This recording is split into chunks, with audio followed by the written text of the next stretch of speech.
Hello, and welcome to The Staffing Show, the only podcast that delivers tools, tips, and tactics from the staffing and recruiting industry's top executives and thought leaders. Today's podcast is brought to you by Staffing Referrals.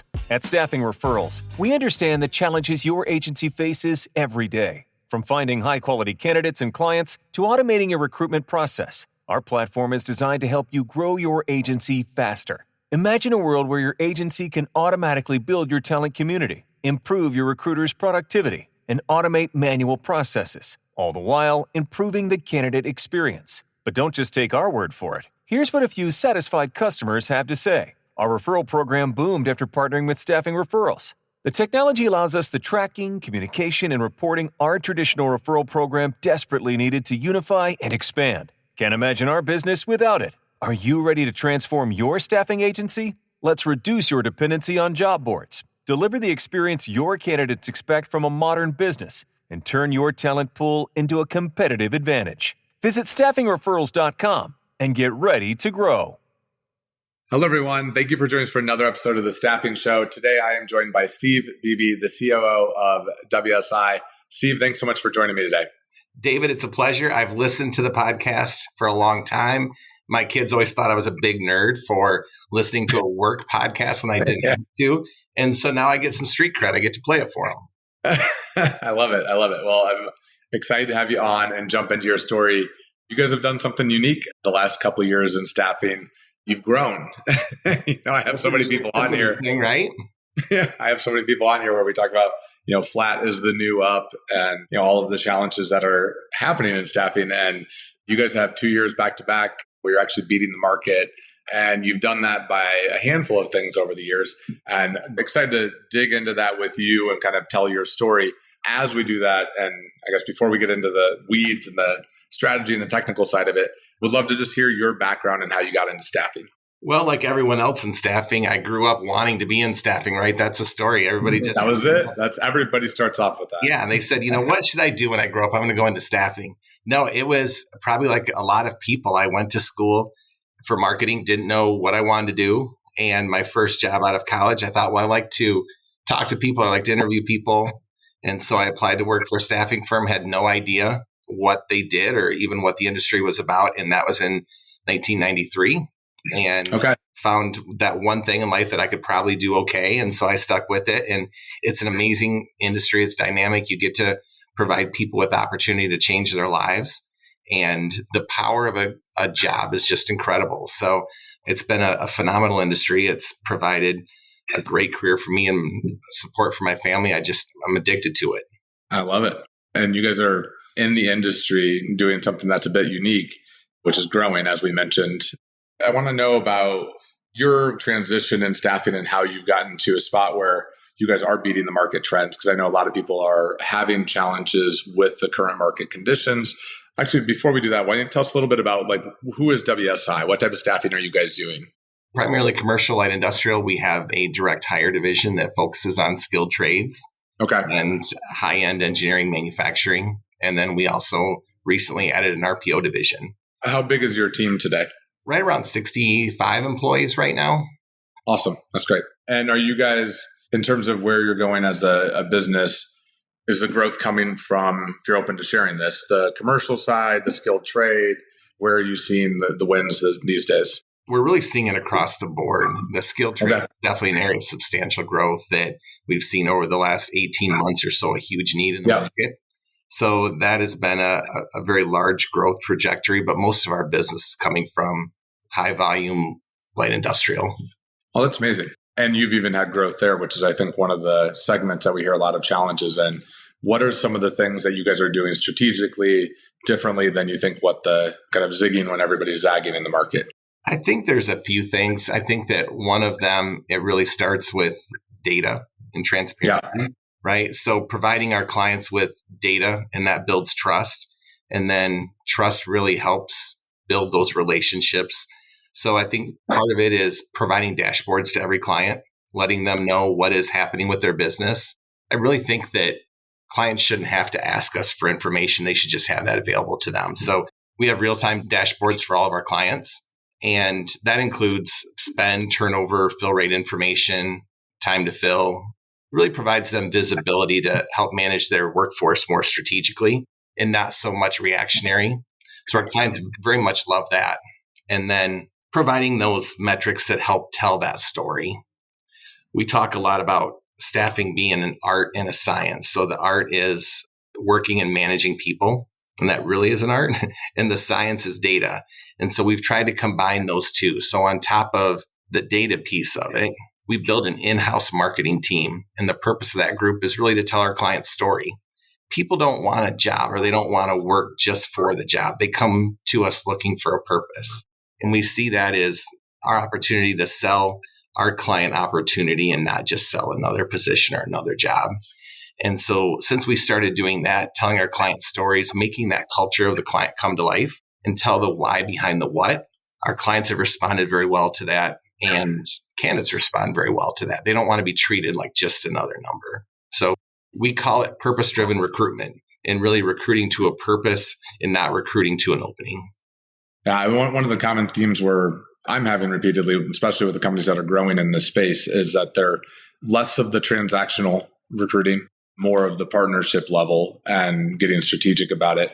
And so it sounds like you guys are doing that, but doing it from you're going in and understanding like company's core values, understanding who's going to be a good fit, and then really trying to like find the candidates that align with that.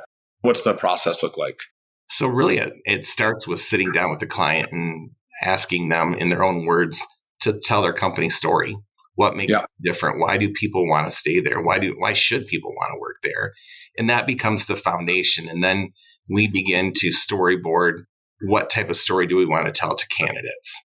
And we work through that process with our client.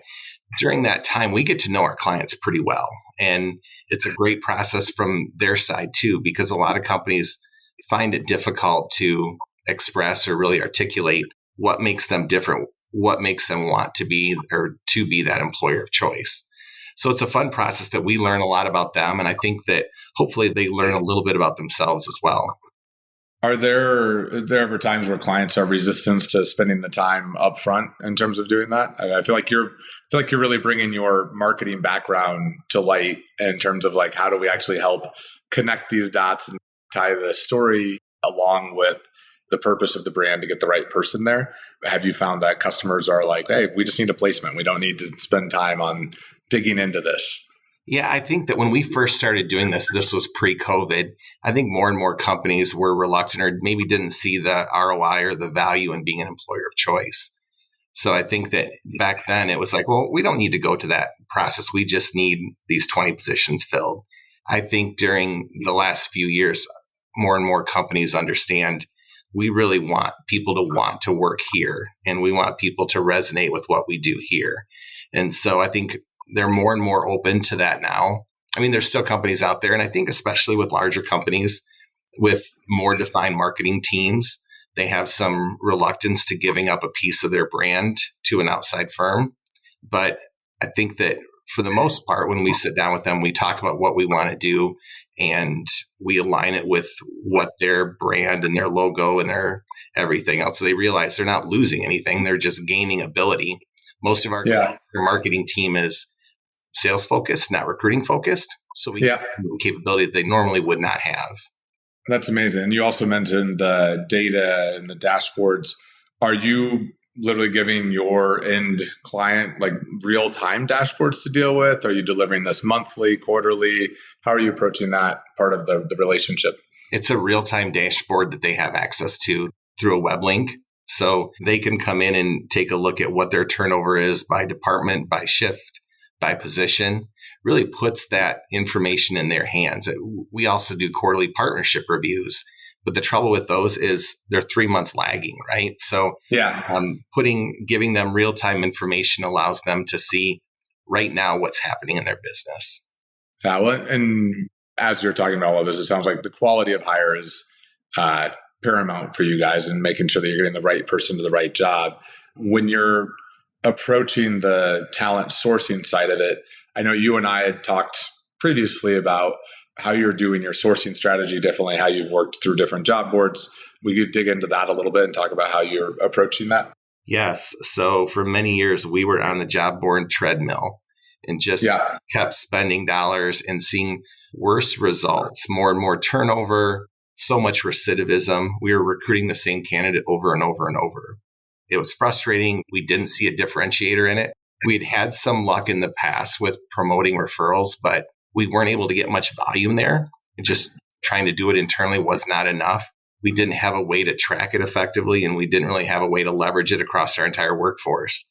So a few years ago, we started working with your organization at Staffing Referrals, and it's been incredible. So over the last 2.5 years, I think we've seen 8,900% ROI from our investment in Staffing Referrals. I mean, the results are so dramatic. So when you look at retention rates, 8 times what it is from a job board. That's crazy. Yours is like record high, by the way. So, and I know we've had your numbers are insane. So. I don't know what we would do without you and your team. Like I said, it's been incredible. Our reliance on job boards has increased dramatically. And like I said, the impact on turnover has been so significant. Yeah. And so you just get the people going to work with a friend that stay on contract longer. And do you find when you're talking to clients, do they care where you're getting the talent? Do they care if you're using a job board or not? I'm actually just but curious if that matters. Absolutely. We've included that actually in our sales proposal process because companies do care. They notice the same things that we've noticed in terms of diminishing returns from job boards. And they want to know how we get our people and how we get our people. And in a great company culture, the employees become the best recruiters. And we talk all the time. You know, we went from having an office with 10 to 12 recruiters in it. Now we have an office of 300 or 400 recruiters in it because all of our employees now, our temporary employees, are equipped to tell the story. And when you can do that and leverage that, it makes you so powerful in the market. Yeah. And you guys have been really hyper focused on building the brand and the talent community in a very intentional way.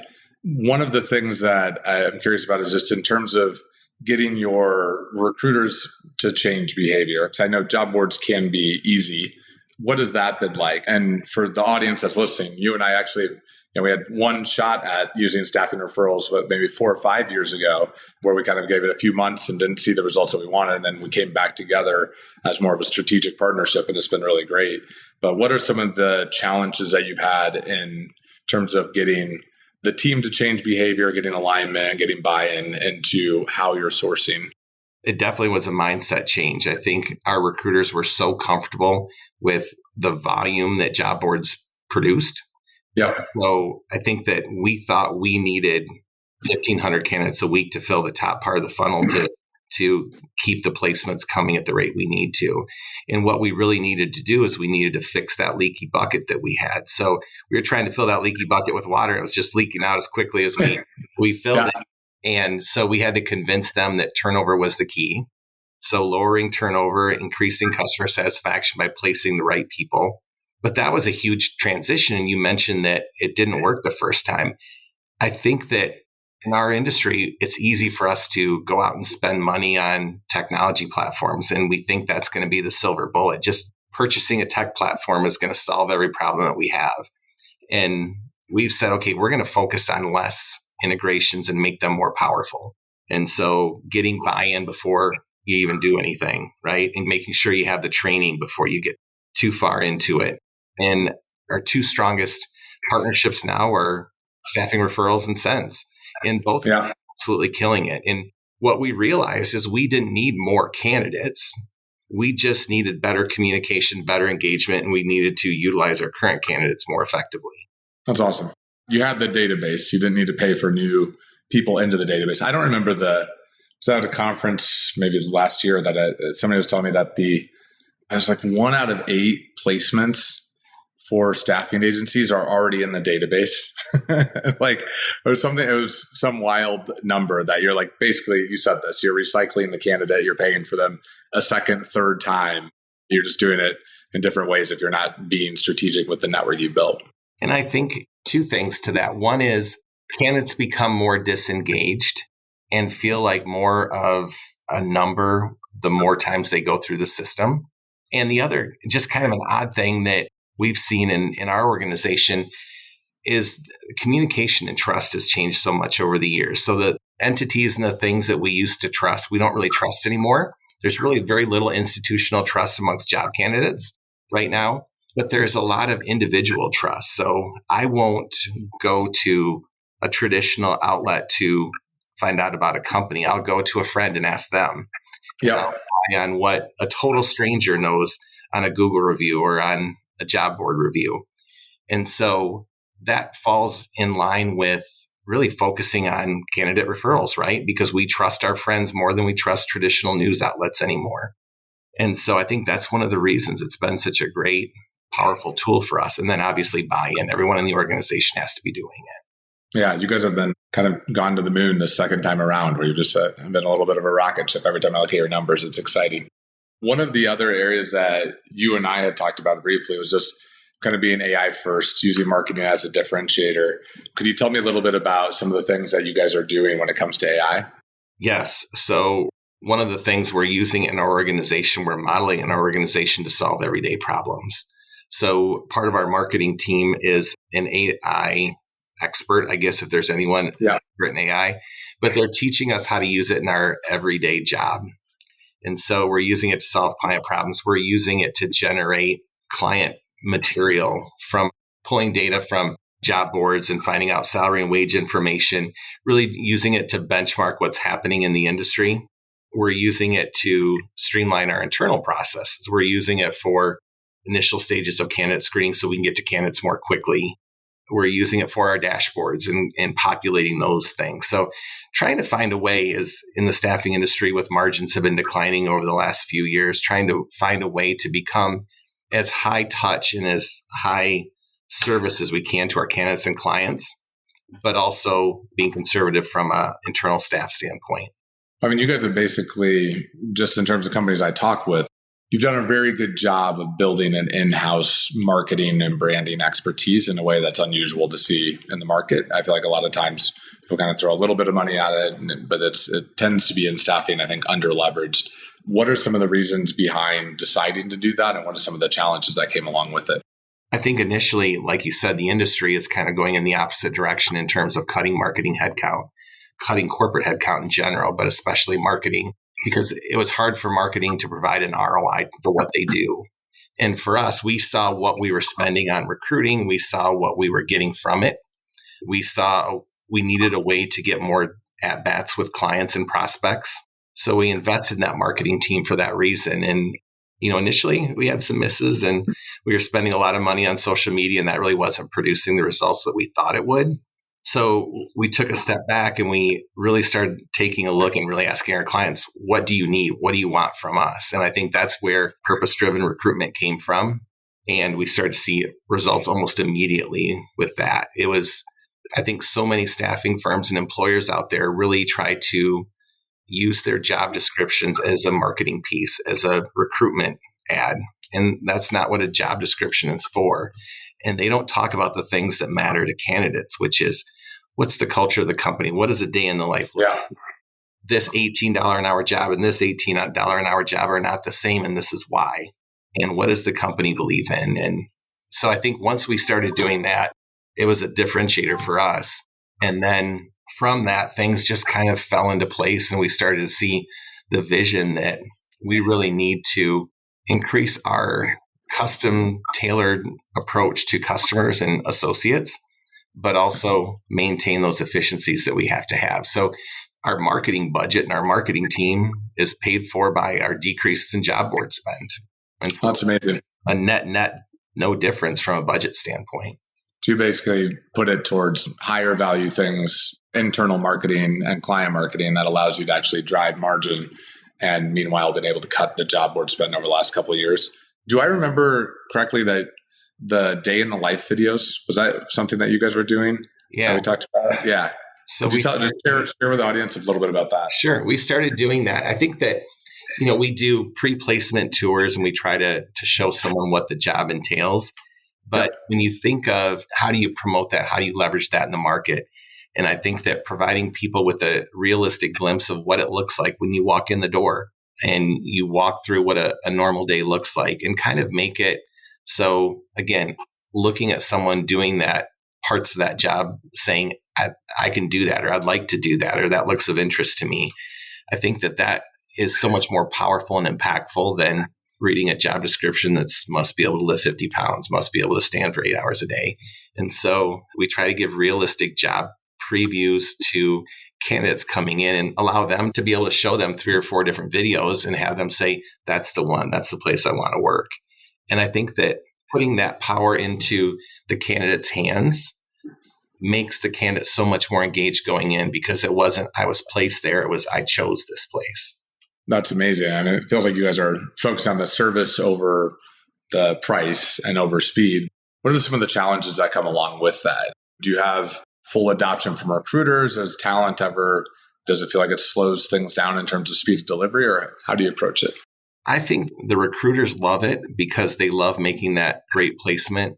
Yep. One of the frustrations that we saw during COVID and right after, burnout was so high because you just felt like people were recycling through and you didn't probably feel like you were making a difference. And so as we're seeing our turnover rates decrease and the longevity and watching people get hired in, I think the buy-in from the recruiter side was really easy. I think the difficult part is for those companies that may not have as strong of a culture and may not have as great of a story to tell. And I think that's probably the little bit more difficult piece to it. But for the most part, our clients have adopted it, they've embraced it, and they're excited for it. And they love being able to tell their story to candidates. That's great. And I wanted to jump back over to the data side of this, because there are a couple other areas that we talked about. I know we talked about the dashboards that you're delivering to clients. Two of the other things that you had brought up in previous conversations that we'd had was one about the kind of using historical trends in forecasting. And I'd love you to kind of dig into that a little bit. And then I also thought it was interesting about how transparent you are in terms of the source and how you're actually finding the talent, and maybe just share a little bit about how you're using those as communication levers within the client side of things as well. Perfect. Yeah. From a data trend standpoint, I think most of the time companies get a static number in terms of turnover and what their spend is and what their usage is, which in isolation doesn't really have much value. Yeah. So we can do quarter over quarter analysis of what their numbers look like last year at this time, what they look like this year at this time, and really kind of start to do some prediction on where their numbers are going to be going and what it looks like compared to last year. And sometimes those results are very positive, right? They've implemented new training programs, or they have a new supervisory team. And now you're seeing all these numbers trending in the right direction. And sometimes you see the opposite. And hopefully, when we reach out to our associates after their first day and first week and first month and 3 months, we can tell the story of what the candidate perception is. And again, that's in real time as well. So you can start to not just find out what's happening, but why is it happening? I think one of the biggest issues that users of temporary help have is you can't fix a problem that you don't know you have. And when there's large no-call, no-show job abandonment rates, it's like, what's causing that? And we don't have a feel for that. And so it's easy to blame the candidate at that point. And sometimes it's just a minor adjustment in terms of what does that first day experience look like? Can we start them a little bit later so it's not the rush of a shift start, right? Or can we change the onboarding process to provide more dedicated one-on-one training or mentorship? And I think those are the things that, again, we're not talking significant changes. It's just little tweaks to the system that can make a huge difference. So it sounds like you're hyper focused on the candidate experience and client experience to understand, and then using data and tools to make sure you can measure it along the way. Are there any specific examples of metrics, KPIs, any of those that are kind of North Stars for you, or anything that a client would expect to see in their dashboard? We track the big ones that everyone tracks. So turnover, time to fill, schedule adherence in terms of how many people am I supposed to have. So we track those, but we also track things like time to productivity. How quickly does that person get up to speed? Oh, that's cool. First week turnover. Is there a huge drop after the first week? And we try to track that every week for the first 45 to 60 days, because we can really start to see it's a different lever to move to be able to change those numbers. So we track those things as well. So it's not, you're also, it looks like, leaning into the retention side of things pretty heavily of how do we, we win when you win, which is, keeping people on contract longer and trying to identify proactively identify what's happening that would potentially be pulling somebody out and then sharing that with the customer in terms of like, hey, here's what you like going to them with, here's some things we think we might need to adjust that's actually causing turnover? Yes. And we sit down with the clients every month and go through what should those priorities be. And what, to your point, what should that true north look like for this client? That's been the biggest complaint against our industry. And probably one of the reasons why a lot of clients have gone to hiring internally as opposed to using an outside agency is just the frustration of that constant churn. And so as an industry, we really have to correct that, because that's how we earn our keep and how we make sure that we're still pertinent and valuable to them. Yeah, that's great. And I know one of the things that you talked about at the beginning is you've got the kind of split focus with skilled and also the high volume side of business. Going forward, where do you see the future of your business going? Is it shifting in any one direction towards the high volume side of things, or do you see it kind of continuing on the same path from the segments you're in today? I think it'll continue to evolve. Our skilled trades division certainly is growing and has a large number of openings and orders. I think supply will always be a challenge there. And so what will limit that, the growth of that division, will be more on the supply side as opposed to the demand side. I think volume will always come from more of a traditional staffing perspective, like industrial. But from a skilled trades standpoint, the workforce is definitely changing, and we need more highly skilled workers to be able to step in and do the jobs of the future. So I think that that's an area that will grow considerably and continue to grow in the next 5 to 10 years. Absolutely. I know that you guys have kind of done a lot on the marketing side of things. You talked about your tech stack a little bit. I mean, there are any other areas within, we've kind of talked high level on the marketing side and some of the data elements, or are there any other tech stack kind of areas that you're excited about, or things that you guys are doing that's unique you think others maybe aren't aware of that you're open to sharing with the audience? I think really just maximizing our tech stack, what we've done. We do some AI initial screening now. Yeah. The reality of it is even reducing our job boards and really focusing on referrals. Getting to candidates more quickly is an important step for us, right? So when someone applies with us, or probably applying with other agencies or other places, a candidate does not want to go to 5 interviews. They want to go to 1 or 2 interviews and get a job. Yeah. And so getting to those candidates more quickly is really critical. We've tried many things in the past of building up a external recruitment team to be able to reach out to those candidates, and goal, our target was to get to them within 6, 12, 24 hours. When you scale that, it becomes very difficult. And so we use AI, an AI bot, to reach out, call them, and get to them more quickly. So again, using AI on the front side and using people to build relationships on the back side is kind of our secret sauce right now. Probably not that secret. Probably that's what everybody can do, but it's worked for us thus far. That's great. And if someone's listening to this and their agency's struggling, say it's down 15 to 20% this year, what are 1 to 2 things that you would tell them to focus on if you were in their shoes? I think it's absolutely critical to get as close to your customer as you can.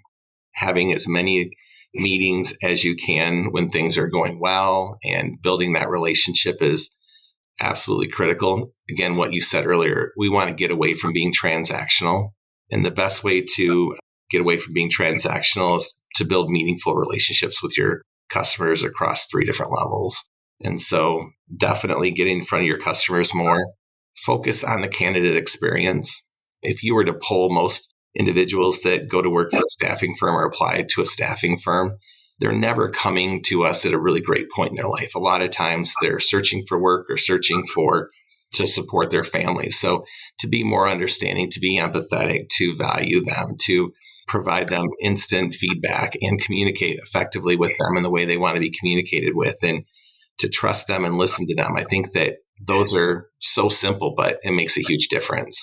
Yeah. It's funny that I feel like one of the core themes in the conversations I'm having in the last few months with anybody that's growing in the industry right now is like the being a partner with your customer, moving away from the transactional side of it, understanding what their real needs are, not just a job order that they throw your way. Do you guys have a big sales team? Is that part of the approach to it, or how have you been able to manage that? We're investing in our sales team. Yeah. It's funny. I think we've grown very well by keeping a very small sales team. But I do think we have a very compelling story to tell. And so we're going out and we're an EOS powered company. And one of our big rocks for this quarter is to build out our sales team more, because I think we've got such a great story to tell. We just need more at-bats to tell it. I think a lot of people are leaning into the sales side, and it sounds like you guys are doing well despite the small sales team. We're also EOS partnered or platformed over here as well. It's a good operating system to work from. It is a great operating system. With that, I'm going to go ahead and jump into the speed round. Just have a few questions here to round it out. What advice do you wish you were given before entering the staffing industry?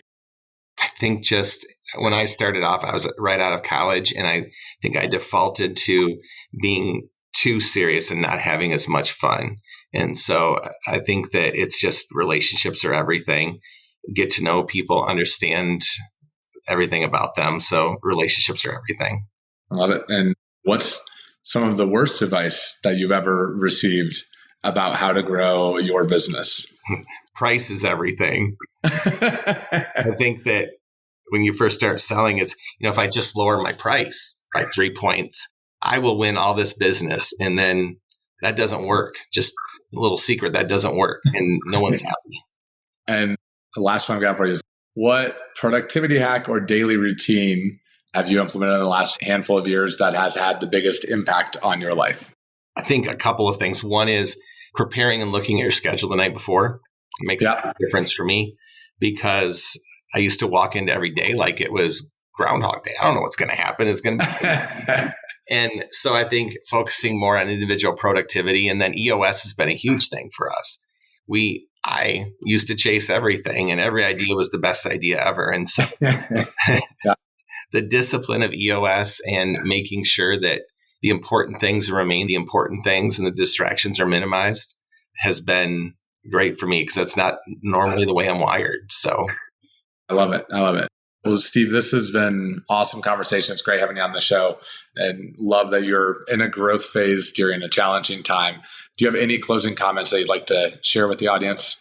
No, just staffing industry is an amazing industry to be in, and it's a great opportunity to change people's lives. And so highly recommend it. And David, thank you to your organization for all the great work you do. And everyone out there, if you want to jump off the treadmill of job boards and job board spending and playing that game, I strongly encourage you to reach out to David and his team, because they're amazing. I appreciate the kind words. Well, thanks so much for being on, Steve. I hope you have a great day. You as well. Thanks, David. Thanks for listening to The Staffing Show. Don't forget to sign up for our newsletter at staffinghub.com to never miss an episode. Until next time.